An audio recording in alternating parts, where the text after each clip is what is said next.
मराठा समाजाने शिक्षणाला अधिक प्राधान्य दिल्यासच आर्थिक, सामाजिक व राजकीय दृष्ट्या पुढे जाता येईल. देशातील अत्यंत कठीण परिस्थितीत मराठा समाज आहे. समाज उन्नतीसाठी संघटन अत्यावश्यक आहे. त्यामुळे मराठा बांधवांनी पक्षभेद विसरून एकत्र यावे असे प्रतिपादन कामगार मंत्री संतोष लाड यांनी केले. ते रविवारी सायंकाळी तालुक्यातील केम्पवाड येथील अथनी शुगर्स कारखान्याच्या आवारात असलेल्या कागवाड व अथनी तालुका मराठा समाजाच्या चिंतन मंथन बैठकीत बोलत होते. सोपं का नाहीये म्हणलं तर अण्णा सांगितलं सारखं पॉलिटिक्स डिफरंट स्केल मध्ये आहे.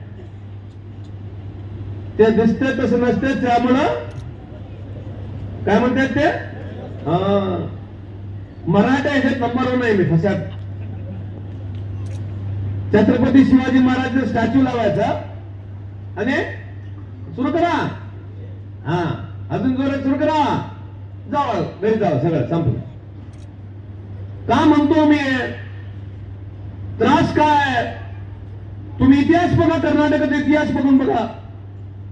सगळे छोटे छोटे जातीवर सगळे समाजचे लोक संघटित झाले, शैक्षणिक पुढे आले, पॉलिटिकली फाईट करतात.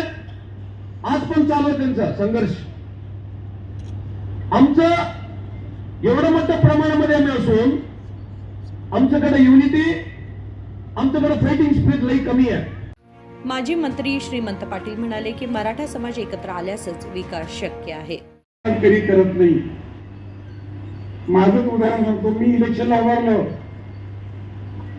आणि आमच्याच समाजाची भरपूर लोक होती. तिकडं गेलो, जाऊन भेटलो त्याला की बाबा मी उभारलोय, मी तुमचा माणूस आहे, मला होप घाला. त्या लोकांनी सांगितलं श्रीमंत पाटील आम्ही दुसऱ्याला शब्द दिलाय, ह्या वेळेला तुम्ही आमच्याकडे येऊ नका, आम्ही त्याला सूट घालणार. म्हणजे किती लोकांना जे शब्द दिले, म्हणजे पाळांची सुद्धा दानत ह्या समाजाकडे आहे. आणि तो गुण असू दे पाहिजेच. सगळी जर खोटे बोलले तर महेशच्या पुढे जाणार आहे. तर त्याच्याबद्दल हे वाक्य काय कारण नाही. परंतु आम्ही आमचा समाज सुधारूया, आमच्या बरोबर शेजारच्या इतर लोकांना मदत करूया. आणि एकूणच हे कार्य म्हणजे फक्त एका समाजाचं संकुचित कार्य नसून ह्या समाजाचा विकास म्हणजेच कर्नाटक राज्याचा विकास होणार आहे. आणि कर्नाटक राज्याचा विकास म्हणजे आमच्या भारत देशाचा विकास होणार आहे. म्हणजे हे जे कार्य आम्ही हातात घेतलेलं आहे हे राष्ट्र कार्य आहे, देश कार्य आहे. ह्या कार्याला तुम्ही सर्वांनी पाठबळ देऊन आमच्या लाड साहेबांचे हात बळकट करायला अशी इच्छा व्यक्त करतो. आणि माझे 2 शब्द संपवतो. जय हिंद, जय कर्नाटक, जय शिवराय. प्रकाश मोरे यांनी प्रास्ताविक केले. समाजाचे नेते आप्पासाहेब अवताडे, दिग्विजय सिंह पवार देसाई यांनी आपली मते मांडली. यावेळी डॉक्टर राहुल भोसले, अण्णासाहेब पवार, विक्रांत भोसले आणि इतर मान्यवर उपस्थित होते. विजय महंतेश केरी, KMM मराठी, कागवाड.